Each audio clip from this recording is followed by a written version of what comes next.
Okay, this is 11:25 p.m., the ninth day of August, and I want to make this video because the video I made earlier today, turns out the microphone was not working. I had to replug it, and I just recorded the entire video without any audio. But yeah, I want to close this position with Apple and make a recording just to go over the trade. I did talk about it previously in the last video in detail why I shorted Apple, and this was a setup that essentially worked out.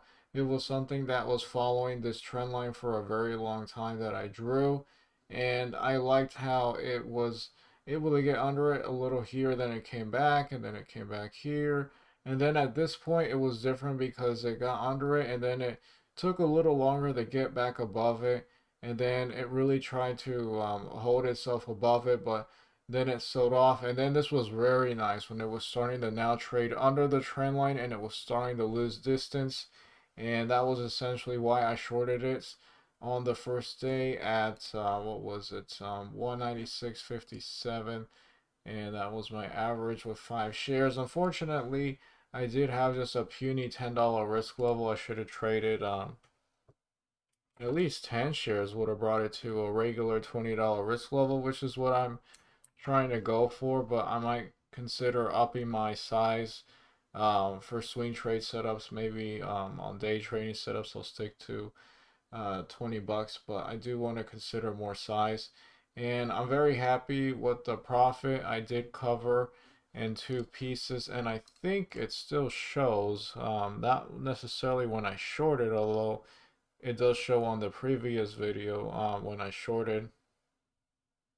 It does show when I covered, and I did cover some after hours on the 4th.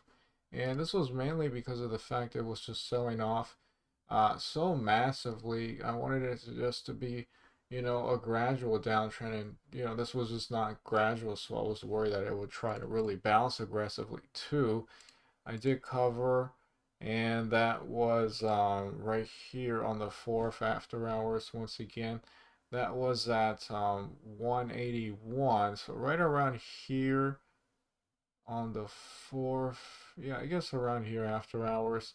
And then I did cover the rest of my position on the 8th, which was yesterday, and that was at 178, 13 and a half, because I didn't like how it sold off again massively, and I was worried that it would try to hold on to itself and maybe try to bounce at this point right here, which is also playing off of this level.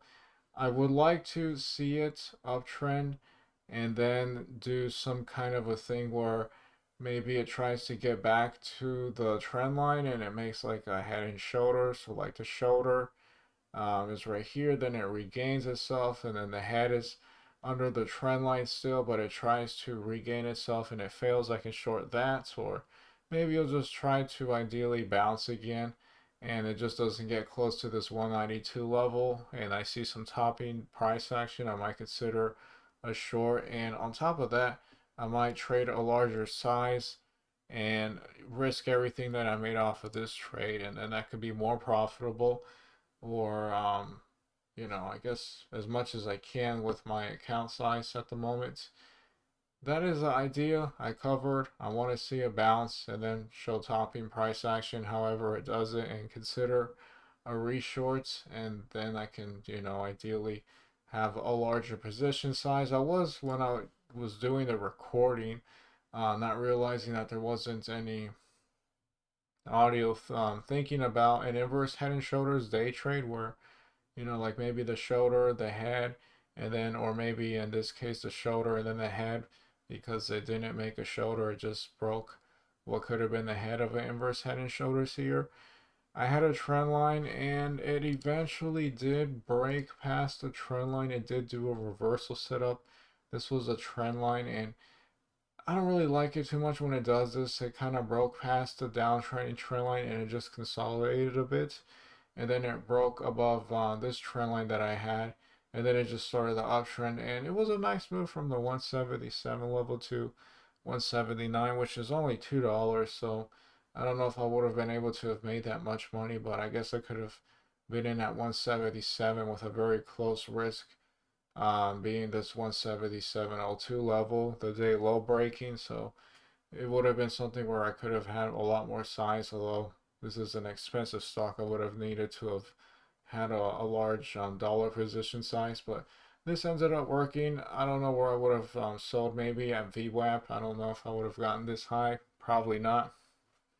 But yeah, I'm glad this setup worked. The idea of a reversal, even though it wasn't like an inverse head and shoulders per se, it did break the trend line and hold above it. And then when it broke this one, it uptrended. I don't like it when it doesn't when it does it like that. Once again, I do like it if it breaks this trend line, for example, and then it kind of downtrends towards it, but it doesn't get back under it. Very similar to this short, just the opposites. And then that could be something that I would have had more confidence trading. But yeah, this setup worked out. I just wasn't there once it started to work out and break these levels because I had to do other things. But I'm glad I was on the right track because then it makes me not want to do other things and focus on these stuff. If I keep seeing that they work. That's pretty much it. I just wanted to make this video to go over the short that I had. Ideally, I can trade larger size, at least a $20 risk level. And yeah, I will continue to be interested in shorting Apple whenever I see a chance with that in the future.